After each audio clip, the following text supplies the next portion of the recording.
Greetings, travelers. Welcome to Planet Buster. Initiating interstellar in-flight sequence. Powering navigation systems. Broadcast signal established. Thrusters at full momentum. Preparing for Planet Buster's launch in 3, 2, 1.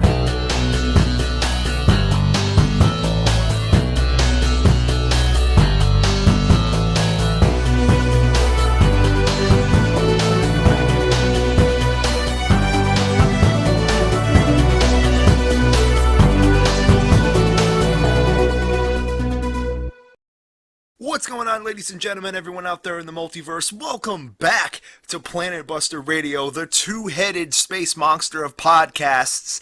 Because myself, Shane, and Dan. What's up, Dan? Same old, and as always, it's good to be back doing an episode. You know it. We are back once again, talking a bunch of bullshit about our favorite things, or sometimes least favorite things. What do you think about this one, Dan? I would say this is definitely like an interesting topic we got for today. A lot of times on the show, we usually like to cover a lot of like shows or certain media, but this is about a certain type of media that we've been seeing coming out recently, especially with the revival of Samurai Jack and the series finale. We started to really think about the marketing of nostalgia and how it's been playing out, because it was a show that we remember from like a while back, from like our childhoods, and then it came back, and you know, this one happened to be successful, but not everything that happens to come back from our childhoods doesn't tend to be really successful. Okay, so selling nostalgia is nothing new. I mean, we wouldn't have half the things that we liked if nostalgia didn't exist. I mean, think about it. It's real easy to go, hey guys, these things existed, come pay us to watch it. I mean, shows like Robot Chicken are built on it. Which is not to say it's a bad thing. But we decided that this is a conversation that we should be having, you know, not only with each other, but with you, our space cadets, because I guess that's what we're calling the fan base now. I guess so.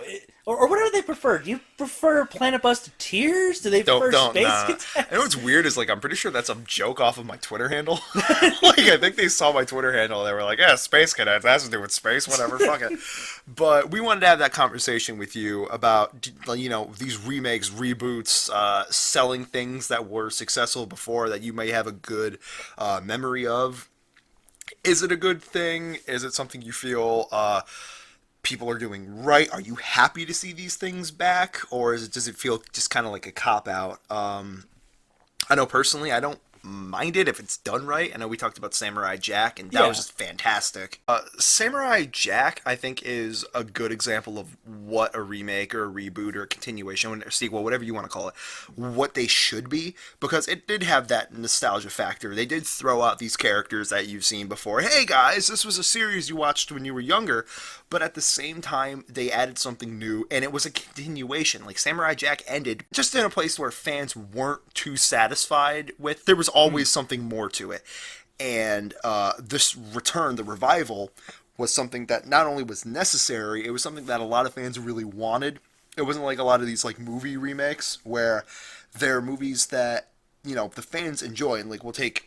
I don't want to shit on Ghostbusters anymore, but I'm going to say... Can we shit on Max Steel for once? I don't think anyone's going to get pissed off when we shit on that one. I'm really confused on that, because, like, I remember the Max Steel when we were younger, and it was, like, the shitty, like, G.I. Joe, like action sports guy. Yeah, and this one looks like a weird, like, Power Rangers Guyver ripoff thing. He looks like Blue Beetle, kind of. It really does, and I'm just wondering, like, who the fuck is this for? Does anyone remember Max Steel? I think Max Steel is actually a really good example of, like, when you shouldn't do a remake. Right. But, like, Max Steel and Ghostbusters together, because Max Steel was, like, no one really remembered Max Steel. Yeah. So I guess they could get away with it, because it's like, well, fuck, no one's going to call us on it because no one remembers it. But, like, with Ghostbusters, one of the biggest arguments was, like, the original Ghostbusters was solid. Ghostbusters 2 was but the original Ghostbusters was a solid, well-remembered movie. So a lot of people thought that making a remake, sequel, whatever that the last one was supposed to be, it was kind of both. It was totally a remake, but it was totally... It was kind of a thing. billed as both. Yeah, it was a thing. But in that, it just felt like something that wasn't necessary. It was just something done because, hey, Ghostbusters is recognizable and we can make some money doing it. Samurai Jack felt like it needed to happen. It was something that we wanted to happen, and it was something that, it's kind of like Dragon Ball Super. When Right. Dragon Ball Super was announced, people were losing their goddamn minds because, hey, Dragon Ball Z was awesome. A lot of us grew up with it, and we wanted it. Like, more Dragon Ball? Yes, please, hand it over. And to be fair, the last episode of Dragon Ball Z wasn't quite as well done. Yeah, exactly. So, Or GT if you want to go further. right, like GT was not the sequel that people wanted at all. Right. So having another series where we can kind of redeem that, I'd say you have a similar thing with like the X-Men, like the First Class trilogy. I'd say First Class and Days of Future Past, like because a lot of people weren't satisfied with like the ending of the original like film trilogy. Yeah. So I was like, we could use these movies to kind of erase that and fix it, and then they fucked it up with It's pretty Apocalypse all much just over like, again. hey, we're gonna fix our fuck ups and make totally new fuck ups. Can't wait for the next remake trilogy so they can delete this one. It's gonna be awesome. Run, Barry! But please run and erase this timeline. I know that people are like, The Flash is DC. I'm like, yeah, it's a fucking That's a joke. It's a Have you ever fucking watched joke. The Flash? That's kind of almost the formula of every season. Right. But okay, so I think what we're saying is that at least what you're saying, Dan, is Right. if a remake or sequel or whatever you're focusing on, a rehashing of something that's been done before that people liked, if it's done right or if it's needed, it's okay. Yeah, I mean, one of the bigger examples I've seen is like horror movies because it's like you can't fucking step anywhere without them being like Oh my remade all God. the time. It's like you remember Freddy Krueger? Well, here's the new one. You remember Michael Myers? Here's the new one. So, Leatherface, we guess. yeah, even if like it's, I mean, yeah, some of those films are like not really like aged well, but like they still work on a certain base on them from the originals. Are they doing a Hellraiser remake? Of course they are. Are they? You know they are. Come on. At this fucking point, if they can remake the Leprechaun, why the fuck wouldn't they remake that? That's right. I forgot they redid Leprechaun. Oh, that was What? so Does bad. that even count as a remake? Because that It's wasn't like- even really. It's a not the thing. same. It's not the same, and I Like mean, it's not even the same. It's like a really. I hate to say it, but it kind of looked like just one of those a fetus of like the fucking descent creatures. Like I don't know why that was there, but anyway, we could shit on. It was a WWE Films movie. That's all you need. Okay, well that explains like a lot of it, but we're not just here to shit on Right. the Leprechaun movie. But actually, you know what? I mean, I am gonna shit on the Leprechaun movies for a sec because that's kind of a good example of a bad kind of rehashing and a bad kind of nostalgia. Right. Where they have this idea for like, okay, we need a fucking horror movie to sell one of our wrestlers in, and it needs to be iconic because people will watch it. Fuck it, we'll do Leprechaun. Dude. People remember that shit. And it's like, all right, so here's what we're gonna do. We're gonna get the wrestler. We're gonna get Hornswoggle, whose gimmick is that he's literally a leprechaun to be in the Leprechaun movie. And everyone's like, oh, this is gonna be funny. And then they showed him, and he looks like the fucking Green Goblin from Spider-Man, like from the first Spider-Man movie. And it's just like, what the fuck? Like, he was a leprechaun already! That was what the fuck he did! He literally was a leprechaun! You put him in a goddamn mask! Yeah, it just felt like they had this script for this shitty monster movie. It's like, whatever, we'll call it a Leprechaun. We'll give it Gold Vision and something. give it Gold Vision. I swear to God, it had green and gold Predator Vision in that That's fucking right, movie. I forgot it did. So it's really easy to kind of see almost the cynical side of that because like I've been so fucking used to it at this point that it's just like, okay, what else can we be nostalgic? Like, what are you guys nostalgic about? All right, you're nostalgic about 80s video games? Well, here's a shitty comedy with Adam Sandler with a bunch of 80s jokes. Yeah, so this is nothing new. This has been happening forever. It's nothing new. Even in the 90s, we kind of had that when they were doing, like, all those, like, weird remakes of, like, 60s sitcom movies where you had, like, the Brady Bunch movie and the Addams Family movie, and then someone decided to make 2 Flintstone movies. Right. Or, like, you know, when they were trying to do Scooby-Doo, because it's a marketable name, it has a big kind of thing. Everyone either watched it at some point from their childhood if they grow to certain things. So, like, okay, we know a lot of parents watch Scooby-Doo when they're, like, shitting their diapers, so they might want to bring their little shitlets to the fucking theater to see this new. Shitlets. Their little That's shit. a new one. We should their- drive down to, fun fact, the Merriam-Webster headquarters is actually in our hometown. We should drive there and be like, we have a new word for you. Throw this shit in your dictionary. It's called shitlet. It describes a little piss-ass kid. Oh my god! It describes shitlet describes a piss ass kid. All right, Why not? It throws it for a loop a little bit right there. that's Throw what, it for a loop. that's what you call a twist. Exactly. That's what I've been at least seeing from that. And to be fair, there's been good examples. Like we said, it's not a new thing. And like for every Viva La Rock Vegas or whatever the fuck they call it. Oh yeah, Viva Rock Vegas. Whatever the second Flintstones movie with Alan Cummings as the Great Kazoo. Whatever was that? What it was called? Viva La Rock Vegas. I think it's just Viva Rock Vegas. Oh god, it was off of the Elvis song. Right, or whatever. It's a pawn. It's a pawn, yeah. Flintstones.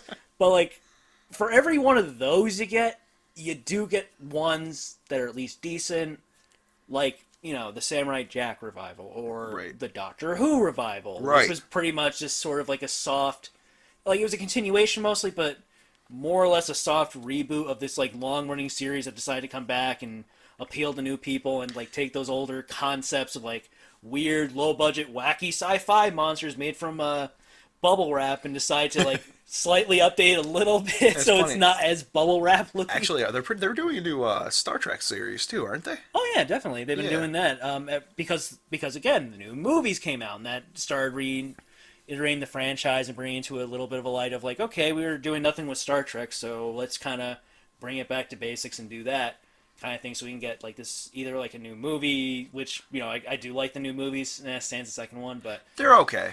Yeah, they're fine. I mean, I've seen worse fucking Star Trek movies. As somebody who isn't really a Star Trek fan, I did enjoy watching them. Yeah, and I feel like those are like the decent examples I can think of as far as like marketing nostalgia. Even if you want to go on to it, I can consider like Force Awakens in that kind of category as well. Oh yeah. Even the recent like Power Rangers movie where I was just like, yes, this is marketing stuff off of things that I remember. But it's not. It doesn't just feel like a cash grab made by some guy at a touch in like his 60s saying like, well, these kids fucking like this, so whatever, do that and add some references and whatever. We'll shit Gola for a while and that's it. Right. They definitely took their time, especially with the Power Rangers movie, to like really put detail in there that people who grew up with it. Like, or even like the Star Trek reboots or the Force Awakens or all these things. They felt like they were marketing on nostalgia, but it didn't feel like that was the only fucking thing they had. Dude, I mean, Force Awakens was like, nostalgia was the fucking fuel in the rocket ship because it was a fucking New Hope with some new paint. True, but that was some fancy new paint. Goddamn. Oh, it was wonderful new and paint. The painters who painted that were pretty good at. Yeah, I mean, did like, a pretty good job. I mean, like, if you have a favorite car and you just get it repainted, it's still your favorite car. Oh yeah, but the thing is, like, it also added some new stuff to there. It didn't just feel like a soulless cash grab for shit. Where it's just like, we'll take a name, we'll profit off it, and that's kind of it. Right. And that, to me, defines at least, like, one of these good nostalgia kind of grab movies. Because, like, let's face it, all these things are all about driving nostalgia. Even, like, the Samurai Jack thing with the noble intentions of, like, we want to continue the series and give it a final end that fans are going to be happy with. Some Cartoon Network executive was probably thinking, like, yeah, bring it back so we can see that green. Yeah. Oh, these fucking nerds grew up and now they're watching this shit on Adult Swim. Oh, yeah, buy some more Samurai Jack swag. Money. But I mean, like, the thing is, I don't have a problem giving away money for some things I enjoy. I enjoy them for a reason. There's a reason I went to go see that Power Rangers movie. There's a reason I'm watching Samurai Jack. Because I like these things and I miss them. There's a reason I bought, like, Mass Effect Andromeda when it came out. That's not really a nostalgic thing. It's just because I was really invested in this world and it was done. And then it came back and I was like, fuck yeah, I'm definitely going to buy this now. Because, once you like something, you like it. It's something you want to take part in when it's available. Granted, there are times where it goes completely wrong. I think about the Power Rangers merchandise we found at FYE that time. Where they were just kind of selling Power Rangers merchandise and just slapping a logo on something that wasn't even accurate to the goddamn source material. Okay, so if you don't know, the Blue Ranger from the original Power Rangers, their dinosaur equivalent was the Triceratops. We get there, and there's a blue fucking belt there, and I get close, and I'm like, oh, that's awesome, I'm totally gonna buy it. And the fucking icon is the Mastodon. They fused the Blue Ranger with the Black Ranger, and acted like no one would care. And to be honest with you, people buying that belt probably didn't care. They probably saw, I don't know, Power Rangers was a popular thing from the 90s, so they were like, oh yeah, look how cool and nerdy I am. I went and bought this belt, check me out. This nostalgia is trendy today, aren't I cool and awesome? Right. Like, I'll admit, even I have some douchebaggery with that. When Tron Legacy came out, I bought a fucking belt that had like the neon blue and stuff in it. I never saw the first Tron. I'm a damn poser, and I can admit to that. I just thought it looked cool. It's like kids who buy band t-shirts and never listen to their music. It's fucking weak. But that's the power of the almighty dollar. You can cash in on anything. That's why there's a million Nicktoon t-shirts, because they were good and will spend money to rep that. Exactly, and because someone goes like, I remember that. That thing was associated with a memory that I had, and it was a positive memory, and I wanted to recapture that positive memory. Because, like, I do that with some of the shit that I like to go back and watch. Like, you know, with the, like, some of the original shows that I used to watch, whether it be, like, Animaniacs or Batman or, like, the original Power Rangers or even, like, the original Ghostbusters TV series. Oh, yeah. But, like, I can see the appeal of wanting to go back to that kind of shit, and, like, it's a nice little comfort zone. Yeah. It's a nice little comfort zone to be, like, comforted by this stuff that I used to love, and there, granted, it kind of sounds like it's like, I think the definition of a fucking man-child right there is like, no, I love this stuff from my childhood, but, like, I can see the appeal of it, and I can see where some people get pissed when when essentially someone just cashes in on it and doesn't even give a fuck about it, like, Gem and the Holograms, like... Right, like, that was so not Gem and the Holograms. It was just like, they slapped a fucking face on it and was like, yeah, you like this, right? Yeah, it was just like, I understand where someone, like, who actually watches the show would be like, what the fuck is the point of this? What is this? It really is just cashing in on a popular image, and I can understand where people would get pissed by that. Yeah, and like, even if you think about it too, nostalgia doesn't just come in the forms of like television brands. Like, think about, I guess it's still a film brand. Think about when that Ghostbusters remake came out and Ecto Cooler came back. Oh my god! Tell me you did not lose your shit. That wasn't even born when I wasn't even born when Ecto Cooler was around, but I was still like, Ecto Cooler, cool shit. Bro, we still had that when we grew up, though. That was the thing. Like, the 90s kids, we were lucky because a lot of the 80s shit carried on. Like, it's not like people go, oh, you were in the 80s, you don't get to experience it. Fuck you. We're from the early 90s. We're like a year or two in. We got your reruns, man. Yeah, that was the thing. We're a year or two in. We're closer to the 80s, really, than we are anyone else. So we got to experience all that stuff. We got Transformers. We got He-Man. We got, you know, the Ninja Turtles, all this cool shit. So we had Ecto Cooler. So not only do we have 90s nostalgia, we also have 80s nostalgia. So, like, our generation runs on that shit. Yeah. And I'm telling you right now, like, if we went to, I don't know, like a Stop and Shop or something like that, and you went to the snack aisle and you found some fucking Dunkaroos, tell me you would not buy that. Tell me you have not thought about buying a Lunchable just because you were fucking, like, you know what, I used to eat this when I was in elementary school. And those are positive feelings that I had. Right! But then we actually try to remember, like, oh yeah, I could actually eat shit as a kid. That was terrible. Oh, right. Pizza crust with chocolate and M&M's on it aren't really that good of a lunch. It's not good when you're, like, in your early 20s. Yeah, not the best lunch meal.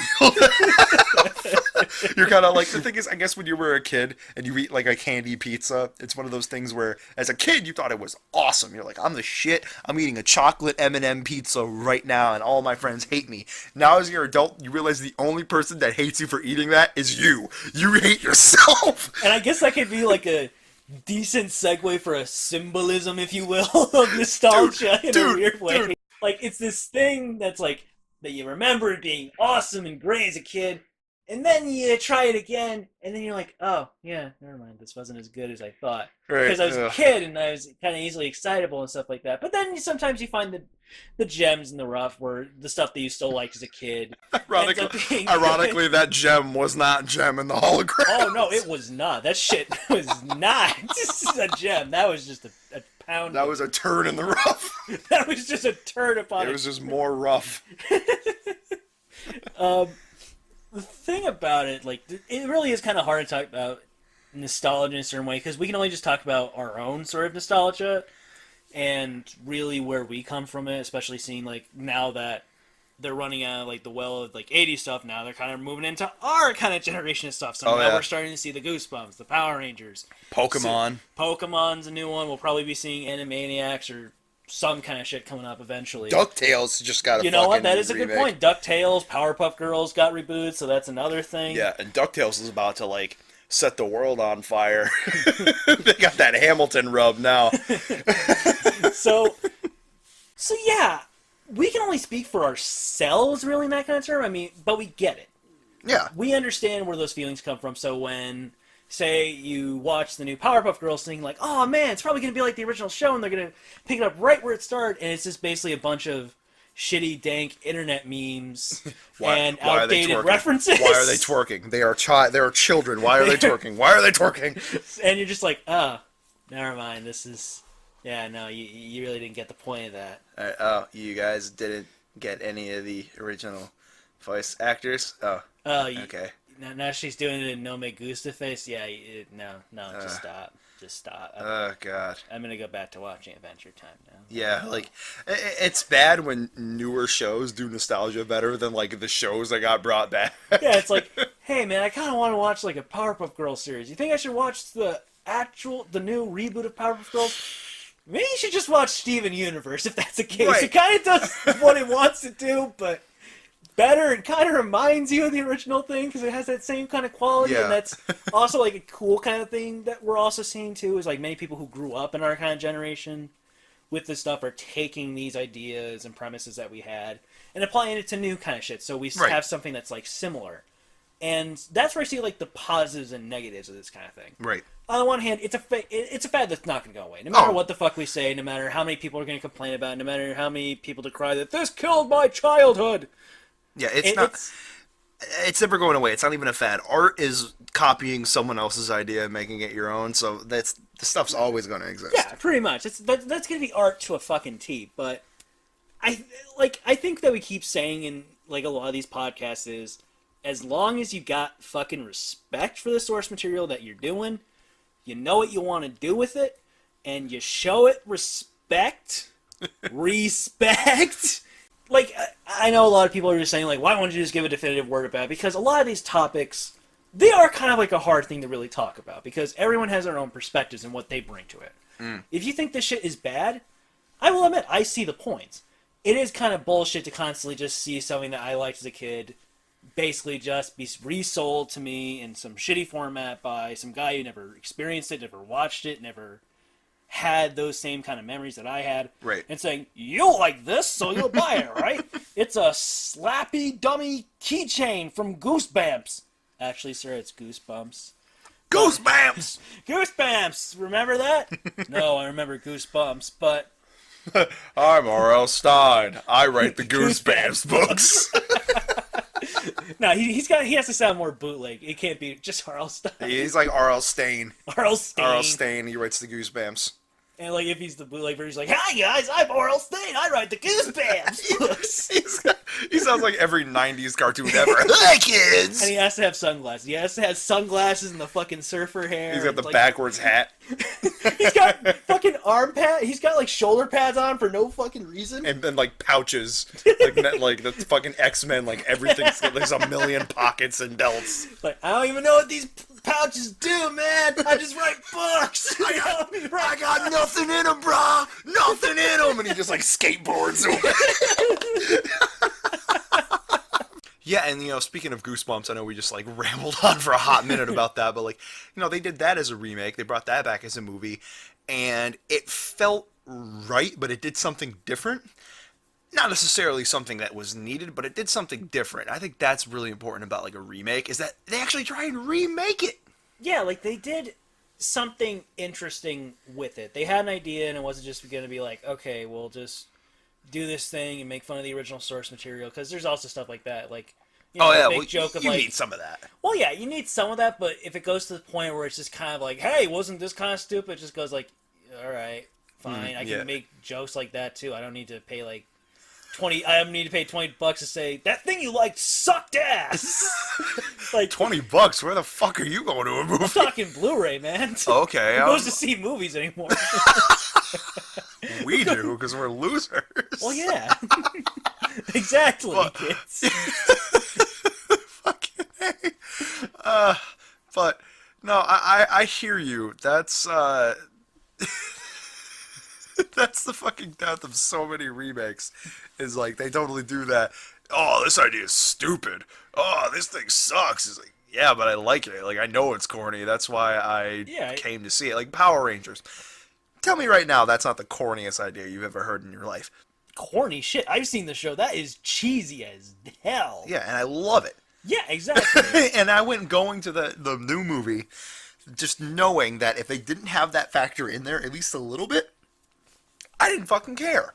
Like, you can't take Power Rangers seriously. If it was too broody, it would have just been, like, terrible. But they found a good balance between it. It's possible. You can take these things that weren't necessarily serious and you can make them a bit more mature, but you have to understand that the people going to see Power Rangers or going to see, like, I guess not The Mummy, because, like, The Mummy's a little different, but definitely Power Rangers. They're not going to see that because they want to see, like, a gritty Power Rangers movie, or they're not just going to see it because they never watched it when they were a kid. They're going because they like Power Rangers. I did not understand, like, I didn't talk to anyone who had never watched the show, who was like, oh, hell yeah, I'm going to see Power Rangers this weekend. Why the fuck wouldn't you? Yeah, it's that thing of like, oh, maybe that might fuck up my childhood, but maybe they might get it right this time. Right. I think that was half the reason I wanted to go too, because we had been burned so many times with films like, you know, Transformers and Teenage Mutant Ninja Turtles that we really needed something to stand out. The second Ninja Turtles was the closest thing to that point. It wasn't perfect, but they brought some things back that we remembered and cared about. They weren't scared to go fucking full stupid with it. And I think Power Rangers was like the first step in the real right direction. And like there are other forms of media that are using like nostalgia and like things that people remember, but they're turning it into something awesome. They're turning it into something different. You look at shows like Death Battle or like all the shit that like Bat in the Sun is doing. And that stuff's awesome. Like all of their Batman stuff is fucking wonderful. They get everything right. Or at least they get most of it right. Right. And you could totally really, give a shit about, casting their characters. So when it's done well, and I know this is kind of like the theme we were talking about before, this is what we say all the time. When it's done well, it's so good. There is nothing like watching something that you loved when you were a kid come to life when you're an adult, because you still get that same feeling. It reminds you of when you were a kid. And I think especially like when times are as dark as they are now, that's something that we need. There's a reason why like Dungeons and Dragons has boomed as much as it has. Yeah. Because it was something that a lot of kids played when they were younger, and a lot of people still play it at they're older. But with shows, you have like Critical Role, Mace Arcana, things like that, they are making it popular again. You don't have to be afraid to play. So a lot of these people are like, holy crap, this is my childhood. Now I don't have to hide in the basement. I can come out, I can go somewhere in public and be like, check this out, I love this thing, you love this thing too? We can be friends. And that's the type of nostalgia that I live on. I love that. There's nothing like knowing that you were shunned for something and being able to celebrate it now, and like a bunch of people are coming out just going, wait, you like this stuff too? I like this stuff too. Let's have a fucking convention. There was an entire Power Rangers convention, and we're going to that at some point. That sounds awesome. I mean, there's pretty much a convention for anything. There's a convention for like freaking gargoyles from Disney, even. Is there? Yeah, there is. Oh shit. That's what I mean. Like all these like little groups like found this kind of thing that they loved and were passionate about, and decided, fuck it, let's celebrate it. Let's love it. We're nostalgic for this shit because we love it. And we're gonna love it for a while. I might have to hop on that Gargoyles convention. Goliath was my jam when I was a kid. We don't mind seeing shit from our childhoods kind of be there. I am getting a little tired of it, I'll be honest, because it's been so much, and like, there's only so many times you can just see like, hey, this time at Loot Crate we have a Back to the Future bus. You're nostalgic for that shit. Right? You guys like I don't know, socks that have Ninja Turtles on them, right? Like, oh my god. Come on, remember this stuff. You remember this stuff, right? You remember it. It gets fucking tired. Yeah. There's no nothing to it unless you're doing something interesting. Right, which is not to say that, there's not a time and place for everything. Loot Crate and like other products like that exist for a reason. People like that shit. I'm glad there's someone that offers it to them. But yeah, it's kind of like sensory overload at this point, because you know that there is somebody that has a script for the live action version of fucking Street Sharks or like Biker Mice from Mars, who is like dying to get this thing made. And while I loved that stuff when I was a kid, I'm just kind of like, don't make it. Don't make Street Sharks. It's just fucking Ninja Turtles. Like, Don't make it. What the fuck are you gonna do with it? That needs to be done. There's not really that much to do with it. Yeah. But they'll try it because they know somewhere out there somebody wants to watch it. There is a fucking audience for that. Exactly. There's an audience for fucking anything, especially any of these products, and that's kind of where we see that overload from, because they just kind of put it out there and say someone will buy it because they remember this shit, and that's it. And what we're saying is, yes, it is very annoying to see this kind of mindset continue still. I mean, it's been around even before we've been born. I mean, people have been doing it with, like, Dracula and Frankenstein and Sherlock Holmes. Oh, yeah. But when it's handed to someone outside of these just, like, producers and all these other, like, marketers who are just going to make money off of this thing anyway, to someone who actually gives a shit, you actually get something that's worthwhile, you know?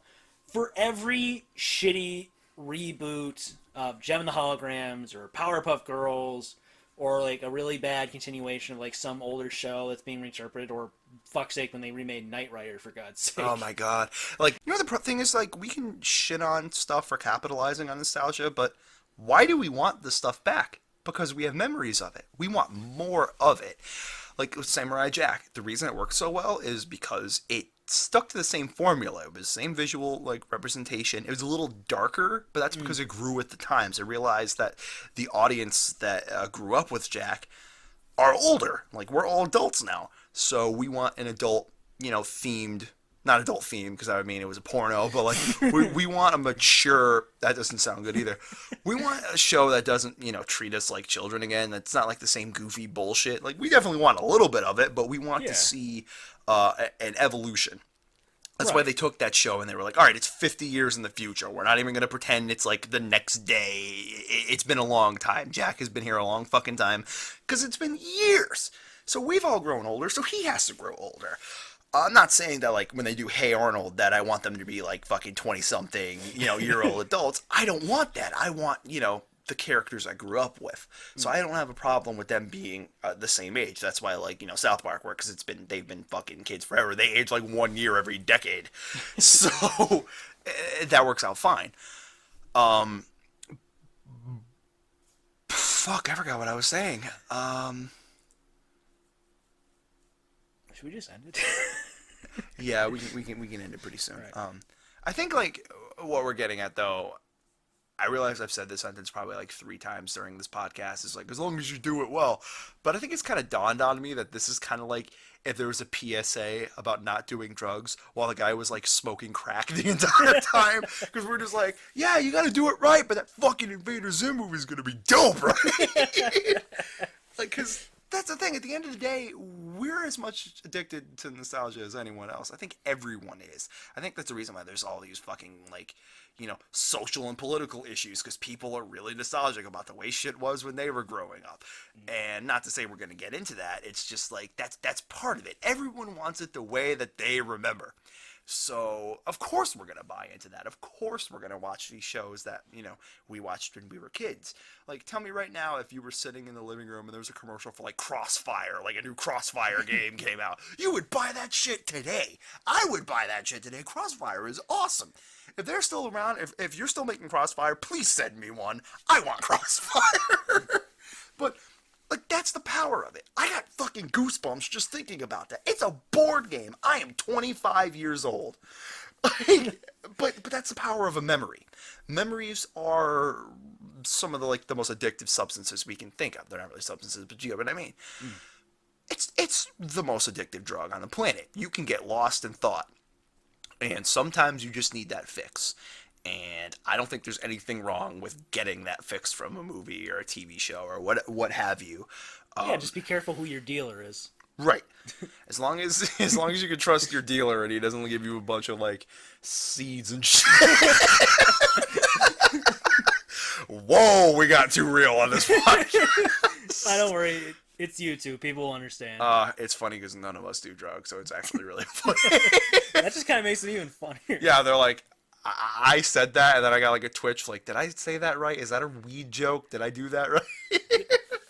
You're like the old person who comes to drug. Is that what the kids do? The weed still with the stems and seeds? And Hi, kids. You want to go smoke some? I'm like the worst undercover cop ever. Like, I am just like the most obvious. No, I'm fucking Steve Buscemi in that thing. I don't even remember what it is. But you're you're Steve Buscemi. It's like, hi, my fellow boys Hello, and fellow girls. kids. Can you tell me where to buy drugs and or marijuana Yeah, seeds? like I'm 100% not that cool guy at all. But like I said, as long as the fucking production is right, as long as there's a bit of what you remember along with something new to experience, nostalgia is like the best form of entertainment ever. I love it. Yeah, I would consider nostalgia like a pretty powerful thing, but the thing is, I also would consider it slightly dangerous. Oh yeah. And that's the thing because, like, if you just go too much into what made stuff in the past work, you start forgetting why things work better now. For example, yeah, playing an NES game in the past was awesome, but I wouldn't trade it for getting a game that doesn't allow me to blow into the cartridge constantly just to get it to work. Well, that's why the Switch is so dope. You brought that back. That's some nostalgia Yeah, for it's that's some nostalgia, but I don't have to blow into the cartridge. I can just put it in. It's like, oh, it works. Cool. That's Right. a nice evolution. I don't want to go back to fucking putting it in and pulling it out. Is it going to work? Blank screen. Nope. Pull it out. Nope. Pull it in. Nope. Right. That's an example of like memories being good as memories, like they're being better as memories even. Because like, you know, every person who ever grew up with like an NES or a fucking Genesis, we all have those stories about how, or even like a Super Nintendo, we all grew up and we all have those stories about how your favorite game didn't work, so you had that technique to work on it, like only you could like get the right sequence on it and like the right pressure in the system to make it work, but it always worked for you. And that's fun, and that's a story that you and your friends can sit around and like shoot the shit when you're bored about. But I don't want to do it now. I just don't want to do it. I don't want to go back to doing that shit for a Game Boy game. Right. anymore. Sometimes leave the memories alone. Yeah, and I feel like if you go too much into nostalgia, you start bringing back the bad shit that doesn't really work nowadays. There's so many bad things that they can bring back. I'm kind of looking forward to it, though. Yeah. And again, as far as this nostalgia, it is addictive, and, you know, like we say, trust your dealer. As long as you're doing nostalgia with trusted friends. It's fine, but Well, these drug jokes are gonna go on forever. I think we need to rein this in, man. yeah.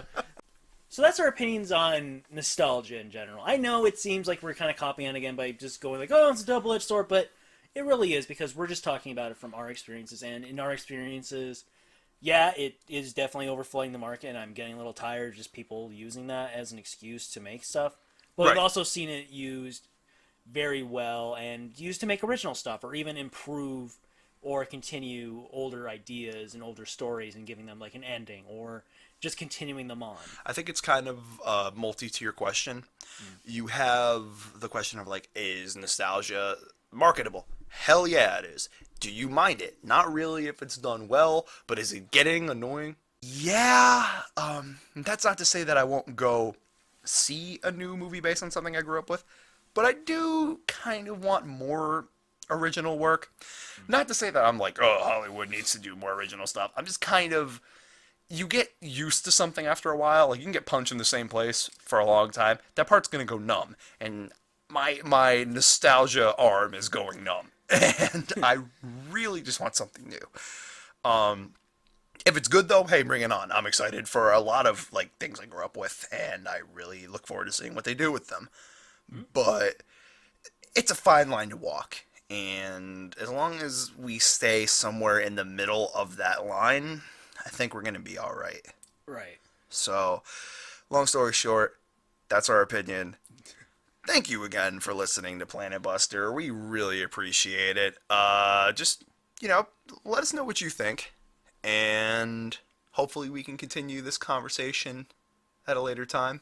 Consider this episode a starting point on nostalgia and all these other things, because there are different topics we could talk about. With I mean, that's what like the whole fucking channel is about anyway. So exactly. So just watch the other episodes and you'll get the same kind of right, thing. it's gonna come back up. We usually just cover things that we grew up with anyway, so we might as well name the whole channel Nostalgia. But you know, it's not a bad thing. We love it.